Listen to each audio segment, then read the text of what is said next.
Arzignano, gli occhi elettronici del Targa System catturano l'auto pirata. Sono le 6 di sabato pomeriggio quando una bimba di 4 anni viene investita in via Fiume. Ricoverata in ospedale ad Arzignano le viene diagnosticata la frattura di una gamba.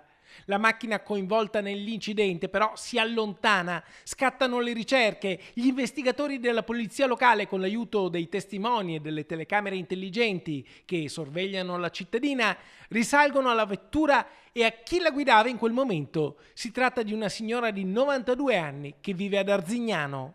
Anche in questo caso il complesso sistema di telecamere Targa System installato ad Arzignano ha dimostrato la sua massima efficacia.